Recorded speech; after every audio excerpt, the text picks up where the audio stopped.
मी एवढी आळशी काहून नव्हतं माहीत नाही. जर मी कंटिन्युअसली ब्लॉग पोस्ट केल्यानंतर माझे 1000 फॉलोअर्स आतापर्यंत होऊनच गेले असते, पण आतापर्यंत 200वरच अटकून आहे. कधी वाढवता तर तुमच्यावर आहे बापा ते. आता तर लग्न कधीचं होतं ना, हा लग्नाचा ब्लॉग कधी येऊन राहिला बापा. एवढा लॉंग डिस्टन्स तुम्हाला सांगेन तर तुम्ही माझ्यावर थू करा, म्हणून मी सांगतच नाही.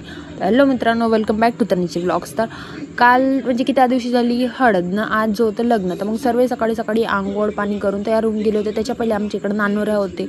नानोरा झाला, मग हे काही रसम चालू होती आणि सर्वांच्या आंघोळ पाया होऊन गेल्या होत्या. मग आम्ही पण मस्त आंघोळ वगैरे करून घेतली आणि बसली होती मी, कारण की मला जायचं होतं दुसऱ्या घरी, म्हणजे बडी मम्मीच्या इकडं. मग तिकडून का म्हणते तयारी वगैरे करून आम्ही लग्नात जाणार होतो. मग मी इकडं आली, मस्त तयारी वगैरे करून घेतली आपली ना, पोहोचली लग्नामध्ये. पण लग्नामध्ये मी किती वाजता पोहोचली? 3 वाजता ना. आमच्या इकडं लग्न लागलं 2 वाजता. एवढी लेट तिथं बरं मी. आणि हे पोरगी मस्त कल्ल्यास काढून राहिली होती.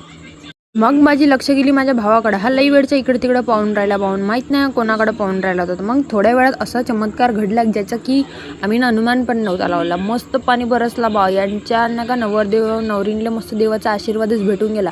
असा बडबड पाणी आला आणि बडबड चाललाही गेला. पहिले तर हवाधूनच लई येऊन गेली होती, असं वाटत होतं आम्ही वाऱ्यासारखेच उडून जाणार आहोत का.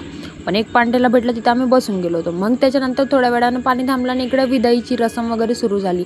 आणि आम्ही इकडे बाहेर आपले येडेचाले करून राहिलो होतो. आणि हे माझ्या बहिणीचे लेकरं होत, मी यांच्या संगच राहतो पप्पा, कारण की माझ्या वयाचं कोणीच नाही. मीच आमच्या घरी सर्वात लहान. आणि मग नाही का आम्ही वाट पाहून राहिलो की विदाई कधी संपन आणि कधी आम्ही घरी जाऊन पाहू, म्हणून मी स्वतःलाच पाहून नका निहारू वेस्ट करत होती मी आपल्याला. मग मला आठवण आलं की माझी साडी आणि सँडल एकदम मॅचिंग आहे, म्हणून म्हणलं एक स्लो तर बनती बाई. म्हणलं आता हा बनला तर नाही म्हणा चांगला, पण जे बी काही आहे मी असंच बनवून टाकला होता. मग त्याच्यानंतर आम्ही निघालो आपल्या घरी जायसाठी, म्हणजे की बडी मम्मीच्या इथे जायसाठी. आणि आम्ही सर्वांना मस्त आईस्क्रीम घेऊन टाकली होती आणि मस्त आईस्क्रीम एन्जॉय करत आम्ही पोहोचून गेलो होतो आपल्या घरी. आणि आमच्या बाईले नाही का सर्वच समजते बरं का. तिला काय वाटलं मी स्नॅपच टाकून राहिली म्हणून मस्त नाही का माझ्या आईस्क्रीम जोड चिपकवून टाकली होती तिने आपलीवाले आईस्क्रीम. असे आमच्या इथे नमुने आहे ना. हे आहे आमच्या घरचं सर्वात लहानवालं नमुनं, म्हणजे की आमची बाई मस्त सकाळी नाही का मस्त माझ्या मम्मीला खेळवून राहिली होती. हे दुसऱ्या नंबरचं. हिचं डान्स कधी संपतच नाही ना, कोणाला समजून अशी तर हे डान्स करतच नाही कधी. ही आपल्याच तालामध्ये नाचत राहते. हिला म्हटलं इकडं पाय तर पाहूनच नाही राहिली होती.